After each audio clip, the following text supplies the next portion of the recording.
review film dengan judul Darah di Bawah Sakura.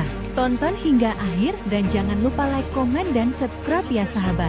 Di sebuah desa terpencil Jepang era feodal, ketenangan penduduk terusik oleh kedatangan kelompok samurai pemberontak yang haus kekuasaan.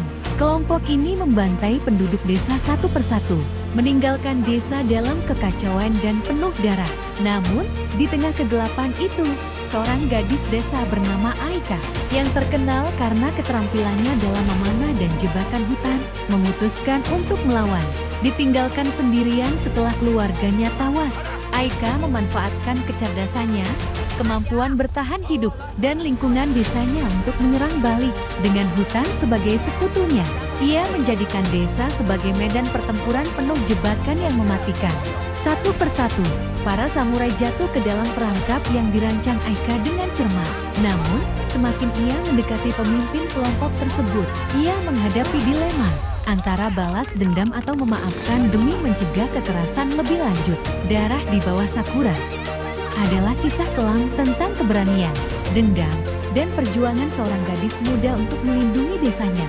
Meski harus menghadapi kengerian tanpa batas, akankah Aika berhasil merebut kembali kehormatan desanya, atau tenggelam dalam kegelapan balas dendam? Film Darah di Bawah Sakura membawa beberapa nilai penting yang bisa diambil, antara lain keberanian dan ketangguhan. Aika menjadi simbol keberanian dan ketangguhan, menunjukkan bahwa bahkan seseorang yang dianggap lemah bisa bangkit melawan ketidakadilan. Kekuatan akal dan strategi. Film ini menonjolkan pentingnya kecerdasan dan strategi dalam menghadapi tantangan, mengajarkan bahwa kekuatan fisik bukan satu-satunya alat untuk bertahan hidup atau melawan. Keadilan dan dilema moral. Perjalanan Aika juga menggambarkan dilema antara balas dendam dan keadilan, mengajarkan pentingnya mempertimbangkan konsekuensi moral dari setiap tindakan.